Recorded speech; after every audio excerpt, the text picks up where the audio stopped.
اس واسطے کہ کیا اس شخص نے جو یہ آیت پڑھتا ہے اس کو 25ویں پارے کی یہ آیت نظر نہیں آئی؟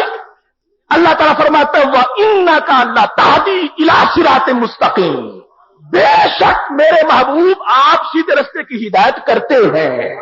انّا بھی ہے، لام تاکید کا بھی ہے۔ وَإِنَّكَ لَتَهْدِي، یقیناً آپ ہدایت کرتے ہیں۔ فرمایا انما انت منذر ولکل قوم ہاد، ہم نے آپ کو منذر بنایا ہے اور ہر قوم کا ہادی بنایا ہے۔ دیکھو ایک بچہ بھی سرکار کو ہادی سمجھتا ہے، لیکن آج یہ قرآن مجید کی آڑ میں کتنا بڑا جرم کیا جا رہا ہے کہ یہ کہنا کہ سرکار کو ہدایت ہی کسی کو نہیں دے سکتے تھے، وہ ہادی نہیں تھے۔ ہدایت نہ دینا تو مطلب یہ ہے نا کہ ہادی نہیں تھے، حالانکہ آپ کو ہادی بنا کر بھیجا گیا، اور قرآن کہتا انک لتہدی الی صراط مستقیم، میرے محبوب آپ لوگوں کو سیدھے رستے کی طرف لے جانے والے۔ اب دونوں آیات سامنے ہیں، ان کا اب مفہوم کیا بنے گا؟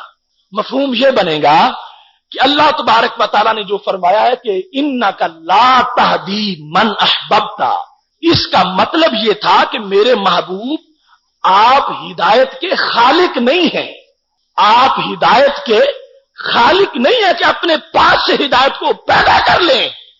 ہدایت کا خالق میں ہوں، قاسم تو ہو، پیدا میری کرتا ہے اور تقسیم آپ فرمانے والے ہیں۔ اب دونوں آیات صحیح ہیں۔ انکا لا تہدی مطلب یہ ہے کہ آپ اپنی طرف سے پیدا کر کے کسی کو ہدایت نہیں دے سکتے، وَإِنَّكَ لَتَهْدِي، اور آپ ضرور ہدایت دیتے ہیں، جو میں نے پیدا کیا ہے آپ اس کو تقسیم فرماتے ہیں۔ کتنا واضح مطلب ہے اور کتنا اس میں ہدایت موجود ہے، اور قرآن مجید کی ساری آیات کا اس کے ساتھ اتفاق ہے۔ اگر صرف یہ کہا جائے انکا لا تہدی، آپ ہدایت ہی نہیں دے سکتے، آپ کسی کی رہنمائی نہیں کر سکتے، تو پھر آپ دنیا میں تشریف کیوں لائے تھے؟ آپ تو اتنی ہدایت والے تھے۔ چمکتا چہرہ حضرت عبداللہ بن سلام نے دیکھا تو دل میں اسلام داخل ہو گیا۔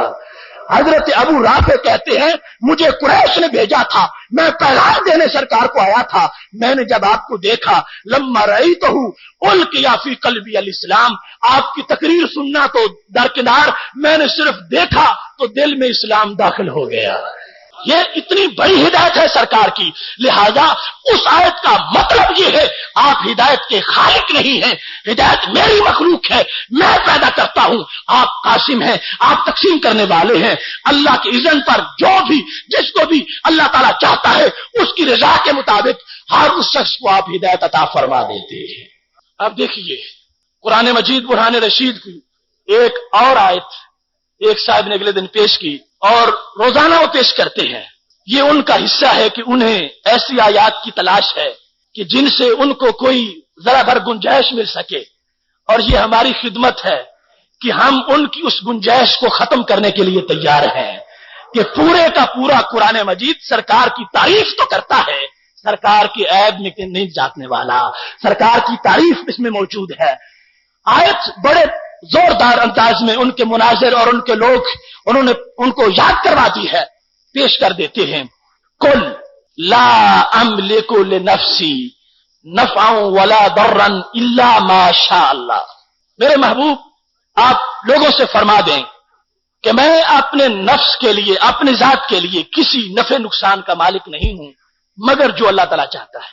وَلَوْ كُنْتُ أَعْلَمُ الْغَيْبَ لَاسْتَكْثَرْتُ مِنَ الْخَيْرِ، اگر میں غیب جانتا ہوتا تو بہت سا خیر مال اکٹھا کر لیتا۔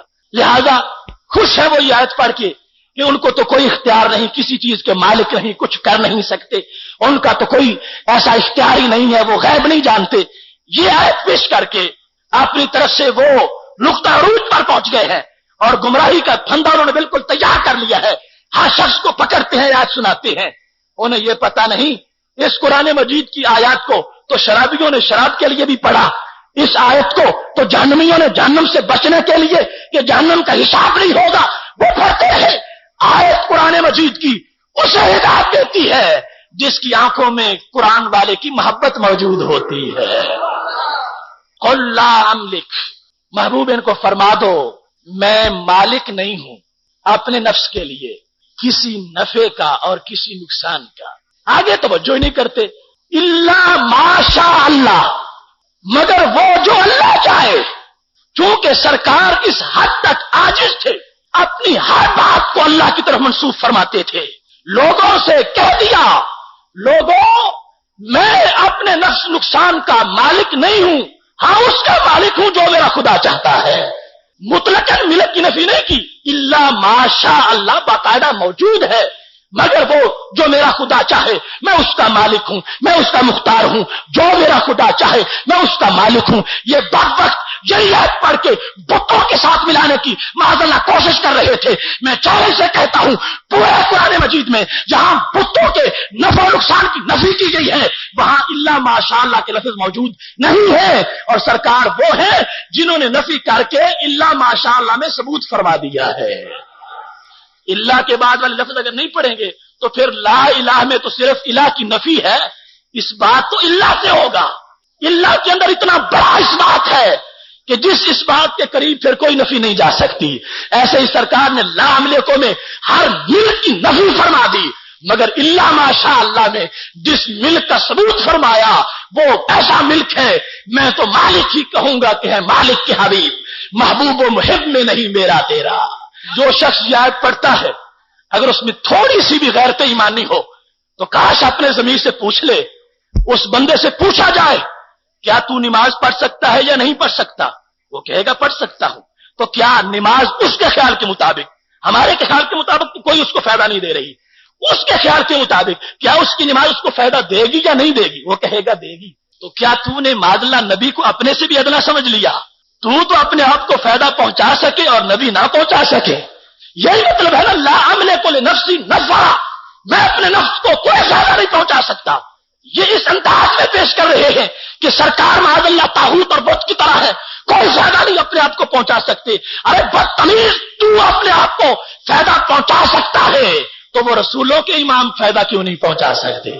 کبھی سوچا ہی نہیں انہوں نے کہ کتنی بڑی ہم جسارت کر رہے ہیں، کس انداز میں۔ اس آیت کا مقصد یہ ہے، سرکار فرماتے ہیں میں ذاتی طور پر تو تنکے کا مالک بھی نہیں ہوں، مگر جو خدا چاہے اس کا مالک ضرور ہو۔ ذاتی طور پر اتنی عاجزی ہے اور یہی حقیقت ہے، فرمایا میں کسی شے کا اپنے لیے بھی مالک نہ ہوں، میں اوروں کو جو جنتیں عطا کرتا ہوں یہ سب کچھ میرے خدا کی دی ہوئی چیزیں ہیں۔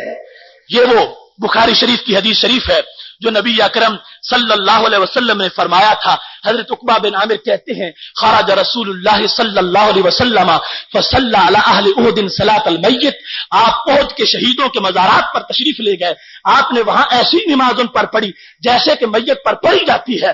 ثم انصرف الی المنبر، پھر سرکار منبر پہ بیٹھے اور منبر پر بیٹھ کر سرکار نے تقریر فرمائی۔ بخاری شریف جلد نمبر 1 صفحہ نمبر 179 پر وہ سرکار کا خطاب موجود ہے، اور اس کا ہر لفظ سنی کے ہر عقیدے کو ثابت کرنے والا ہے۔ سرکار جب منبر پہ بیٹھے تو صحابی نے پہلی وضاحت اس لیے کر دی کہ کوئی بدبخت یہ نہ کہے کہ خواب کی بات تھی، کہ سرکار پڑھ کے ہاتھ ادھر سے احد کے شہداء سے واپس جب آئے تو منبر پر بیٹھ گئے۔ منبر پر بیٹھ کر آپ نے کیا فرمایا؟ فرمایا انی فرط لکم، میرے صحابہ، میری امت، میں تمہارا فرط ہوں۔ فرط کون ہوتا ہے؟ فرق اسے کہتے ہیں کہ سارا قافلہ پیچھے ہو اور ایک پہلے چلا جائے جو جا کر ان کے رہنے کا بندوبست کر دے۔ میں تمہارا فرد ہوں، تم قیامت تک پہنچو گے، بعد میں آؤ گے، پہلے حشر میں کھڑا ہوں گا، صراط کے پاس موجود ہوں گا، کوثر کے جام میرے ہاتھ میں ہوں گے، صراط مستقیم اور ترازو پر کھڑا ہوں گا۔ میری امت گھبرانے کی بات نہیں، میں پہلے جا کے تمہارے لیے جنت کو آباد کر دوں گا، میں تمہارے لیے فرد ہوں۔ نفع دیا یا نہ دیا، نفع والوں کو ہوگا جو اس کا عقیدہ رکھتے ہیں۔ بخاری کی حدیث پہلا لفظ یہ ہے، فرمایا میں تمہارا فرد ہوں، پھر انا شہید علیکم، میں تمہارا گواہ بھی ہوں، شرم رکھنا، بعد میں عمل کرنا، نمازوں کو نہ چھوڑنا، میری امت میں تمہارا گواہ ہوں، تمہیں دیکھ رہا ہوں گا، میں تمہارا گواہ ہوں، میں تمہارا گواہ ہوں، تمہارا فرد بھی ہوں، تمہارا گواہ بھی ہوں، تمہارے آگے بھی ہوں، تمہارے ساتھ بھی ہوں، شہید علیکم، میں تمہارا گواہ بھی ہوں۔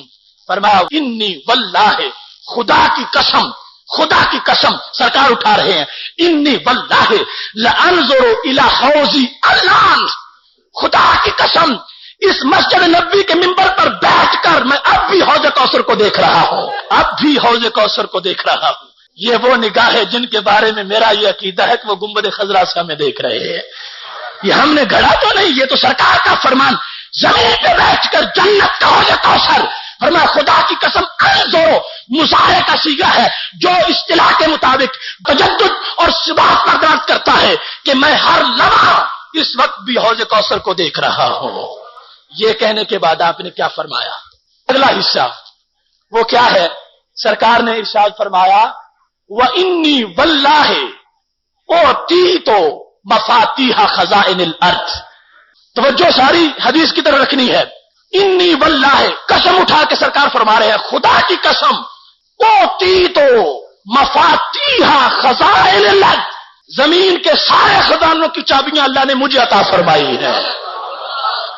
یہ کسی دیوان کی بات نہیں، میں شعر پڑھ کے تمہیں دلیل نہیں دے رہا، کتاب اللہ کے بعد صحیح بخاری کا مرتبہ ہے اور اس سے حدیث تمہارے سامنے پیش کر رہا ہوں۔ سرکار کے یہ اپنے لفظ ہیں اور ہم تک سند صحیح سے پہنچے ہیں، خواب کی بات نہیں، بیداری کی بات ہے۔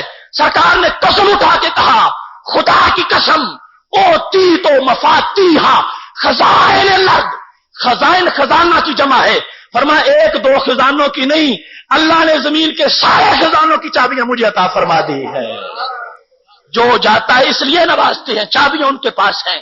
پھر فرمایا میرے صحابہ واللہ انی لا اخاف علیکم ان تشرکوا بعدی، یہ بھی ہماری حمایت سرکار نے فرما دی۔ فرمایا خدا کی قسم مجھے اپنے بعد تمہارے مشرک ہونے کا کوئی خطرہ نہیں ہے۔ میری امت لا اخاف علیکم ان تشرکوا بعدی، مجھے تمہارے مشرک ہونے کا کوئی خوف نہیں ہے۔ ولکنی اخاف علیکم ان تنافسوا، فرمایا ہاں دنیا کی محبت میں چلے جانے کا خوف ہے، پیسے کی محبت آ سکتی ہے، مال کی محبت آ سکتی ہے، مگر میری امت کبھی بھی شرک تم میں نہیں آ سکتا۔ جن دلوں میں میری محبت اور میرے خدا کی محبت آ گئی ہے ان دلوں میں کبھی بھی غیر کی محبت پھر نہیں آ سکے گی۔ یہ سرکار کا فرمان ہے اور اس کا ہر لفظ جو ہے حدیث کا، اس کو دیکھو کہ سرکار کتنا فائدہ دیتے ہیں، کس قدر فائدہ دیتے ہیں۔ ارے فائدہ کیا تصور ہم کر سکتے ہیں؟ وہ لوگ جو جہنم کے گڑھے میں گرے ہوئے تھے، سرکار کو انہوں نے حالت ایمان میں دیکھا تو جنتوں کے وارث بن گئے۔ کتنا بڑا فائدہ ان کو ملا کہ سرکار نے فرمایا جس نے انہیں بھی دیکھ لیا وہ بھی جہنم میں نہیں جا سکتا۔ یہ ان کا فائدہ ہے۔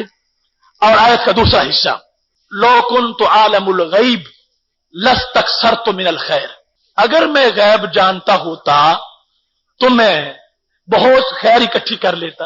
اس کے بھی بہت سے جواب ہیں، وقت کے اختصار کے پیش نظر اب میں آپ کی توجہ اس بات کی طرف دلانا چاہتا ہوں، یہ آیت جو سرکار فرما رہے تھے اگر میں غیب جانتا ہوتا، دیکھنا تو چاہیے کہ سرکار نے کس سن میں کس تاریخ میں یہ حکم فرمایا تھا، تاکہ پتہ چلے کہ وہ اللہ تعالیٰ جو یہ فرماتا ہے کہ ما کان اللہ لیطلعکم علی الغیب ولکن اللہ یجتبی من رسلہ من یشاء، اللہ تمہیں غیب نہیں دیتا لیکن رسولوں کو غیب عطا فرما دیتا ہے۔ اب وہی انداز جو شروع سے میں نے تقریر میں آپ کے سامنے رکھا ہے، اب ایک آیت کو رکھ کے سامنے شرابی شراب کی طرف جا رہا تھا، ایک آیت کو سامنے رکھ کر بے عمل بے عملی کی طرف جا رہا تھا، ایک آیت کو سامنے رکھ کے لوگ امیر المومنین پر کفر کا فتویٰ لگا رہے تھے، ایک آیت کو سامنے رکھ کر لوگ میلاد کی خوشی کو روک رہے تھے، حرام قرار دے رہے تھے، اور ایسے ہی ایک آیت کو رکھ کر اس محبوب کے علم کا انکار کر رہے ہیں جن کے علم سے ایک ذرہ بھی پوشیدہ نہیں ہے۔ لو کنت عالم الغیب، بڑی رٹا دی گئی ان کو، کاش کے ادھر بھی توجہ ہو جاتی کہ یہ تو اس وقت حکم تھا جب تک سرکار کو غیب پر اللہ نے مطلع نہیں فرمایا تھا، اس وقت یہ تھا، اور جب مطلع فرما دیا پھر تو غیب آ گیا۔ اب اس پر کیا دلیل ہے میرے بھائیوں؟ دلیل یہ ہے کہ یہ آیت لو کنت عالم الغیب یہ نامے پارے میں ہے، سورہ اعراف میں ہے، اور سورہ اعراف مکی ہے، اور دوسری آیت ما کان اللہ لیطلعکم علی الغیب ولکن اللہ یجتبی من رسلہ من یشاء، یہ آیت جس میں اللہ سرکار کے لیے غیب کا ثبوت کر رہا ہے یہ مدنی صورت کی ہے، آل عمران مدنی ہے۔ اب مکی صورت میں جو کچھ آ گیا وہ تو بدتینت سامنے رکھتے ہیں، اور جس نے آ کے اس کے حکم کو ختم کر دیا اور سرکار کے علم کے جھنڈے لہرا دیے، اس آیت کو پڑھنے کی توفیق ہی نہیں مل رہی۔ قرآن مجید کا اسلوب اس بات کو ثابت کر رہا ہے۔ یہ سرکار نے اس وقت فرمایا تھا جب تک اللہ تعالیٰ کی طرف سے غیب کے خزانے عطا نہیں فرمائے گئے تھے، اور جب فرما دیے گئے اللہ تعالیٰ نے فرما دیا ما کان اللہ لیطلعکم علی الغیب ولکن اللہ یجتبی من رسلہ من یشاء۔ یہ اللہ تعالیٰ نے فرما دیا تو وہ عقیدہ ہر صحابی کا، تابعین کا، آج تک کے مسلمانوں کا یہی ہے کہ اللہ تبارک و تعالیٰ نے سرکار کو غیب عطا فرمایا ہے، اور سرکار کائنات کے ذرے ذرے کا علم رکھتے ہیں۔ یہ بطور مثال میں نے آپ کے سامنے چند آیات رکھی۔ پچھلے سال کا خطبہ ہے اس میں بھی اسی طرح کا مواد اور آخر میں خلاصہ موجود ہے۔ میری یہ تقریر، میں یہ سمجھتا ہوں آپ دنیا میں کسی کے سامنے کتنا بڑا نقاد کیوں نہ ہو، اور کتنا بڑا جارے کیوں نہ ہو، اور کتنا بڑا کسی کا جھوٹا مبلغ کیوں نہ ہو، ان کو یہ پیش کر کے ان سے جواب مانگے کہ قرآن مجید کی آیات سامنے ہیں، اور ان دونوں قسم کی آیات جو ہیں ان کا سروے کرو، اور آج وقت ہے، آج لے ان کی پناہ، آج مدد مانگ ان سے، پھر نہ مانیں گے قیامت کو اگر مان گیا۔ حشر کا دن آ جائے گا، پھر باقی تمہیں کوئی دفعہ نہیں پہنچے گا۔ آج وقت ہے اپنی ان بری حرکتوں سے باز آ جاؤ، اور قرآن مجید برہان رشید کے اسلوب کو مت تبدیل کرو، مفہوم کو مت بدلو، تاکہ قرآن مجید جو کتاب ہدایت ہے اس سے صحیح ہدایت سب کو حاصل ہو سکے۔ میں اسی پر الحمدللہ رب العالمین۔